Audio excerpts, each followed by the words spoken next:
শত কোটি মানুষের হৃদয়ের স্পন্দন, ভালোবাসার প্রিয় মানুষ ডক্টর আল্লামা মিজানুর রহমান আজহারী দেশে ফিরেছেন এই মাসের চলতি মাসের ২৬ ডিসেম্বর। তিনি দেশে এসে সেই মাঠেই বক্তব্য দিতে যাচ্ছেন, যেই মাঠে আমাদের বিশ্বনন্দিত মুফাসসির কোরআন আল্লামা দেলোয়ার হোসেন সাঈদী তিনি এই চট্টগ্রাম পেকুয়া ময়দানে সেখানে তিনি এই মাহফিল করেছিলেন এবং সেখানে তিনি প্রত্যেক বছর লক্ষ লক্ষ মানুষ নিয়ে এই পেকুয়া ময়দানে তিনি মাহফিল করতেন। তো আশা করছি এই পেকুয়া ময়দানে ২০ লক্ষ লোক মতো সেখানে উপস্থিত হবে, যাতে লোকে লোকারণ্য। ৩ দিন থেকে এখানে লোক এসে জমায়েত হয়েছে, এই লোকগুলিকে জায়গা দেওয়া যাচ্ছে না। এ পরিস্থিতি অনুসারে বোঝা যাচ্ছে যে আজকে ওই চট্টগ্রাম পেকুয়া ময়দান তো দূরের কথা, আশপাশ যত রোড এলাকা সব কিছু লোকে লোকারণ্য, লোক আসতেই আছে। সেখানে মিজানুর রহমান আজহারী মাহফিলে দেশের বিভিন্ন জায়গা থেকে শ্রোতারা, তার ভক্তরা চলে আসতেছে। এই কারণে যে দীর্ঘদিন যাবৎ এই বক্তা মিজানুর রহমান আজহারী তিনি দেশ থেকে বিতাড়িত হয়ে বিদেশে ছিলেন এবং অনেক দিন পর তিনি এই মাহফিলে আসতেছেন, ঐতিহাসিক মাহফিলে।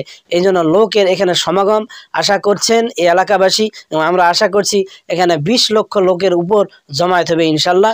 নতুন জাতির জন্য বার্তা দিয়েছেন, তো আলহামদুলিল্লাহ পড়ি তিনি এই দেশে ফিরে এসেছেন। বিগত ফ্যাসিস্ট আওয়ামী লীগ হাসিনার রোষানলে পড়ে তিনি দেশ ত্যাগ করতে বাধ্য হয়েছিলেন, মালয়েশিয়ায় তিনি চলে গিয়েছিলেন। আবার এই চলতি বছরেই ৫ই অগস্ট ফ্যাসিস্ট হাসিনার পতনে তিনি দেশ ছেড়ে যখন পলায়ন করেছিলেন, তখন ডক্টর আল্লামা মিজানুর রহমান আজহারী ২রা অক্টোবর এই দেশে চলে এসেছিলেন। আবার পুনরায় ১১ই অক্টোবর তিনি মালয়েশিয়ায় ফেরত চলে গিয়েছিলেন। তো আবার তিনি চলে এসেছেন এই চলতি মাসের ২৬ ডিসেম্বর তিনি গতকালকে দেশের মধ্যে চলে এসেছে চট্টগ্রাম পেকুয়া ময়দান।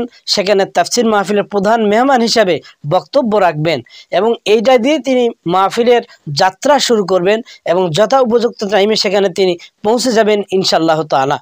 এছাড়াও আগামীতে তিনি এই মাহফিল শেষ করার পর আগামীতে বিভাগীয় পর্যায়ের মাহফিল করবেন। তিনি এই জাতির জন্য নতুন বার্তা দিলেন যে এই জাতি দেশকে সমৃদ্ধশালী এবং দেশকে উন্নত এবং ইসলামিক সুশাসন করার জন্য সকলের ঐক্য মতের কোনো বিকল্প নেই। তাই তিনি এই জাতিকে আহ্বান জানিয়েছেন সকলকে ঐক্য মতে থাকার জন্য এবং ঐক্যের আহ্বান জানিয়েছেন। দেশের মধ্যে হাজার হাজার আলেম ওলামা তিনারা ইসলামের কথা বলতেছেন, ইসলামী মাহফিল করতেছেন। এছাড়াও তিনিও করতেছেন সামনে জাতি যেন আশার আলো এবং এই দেশের মানুষ যেন যাতে করে এই পথ ভোলা জাতিকে পুনরায় ইসলামের পথে আনে এবং আমাদের দেশ যেন আল্লাহ পাক কোরআনের দেশ হিসাবে কবুল করে নেন।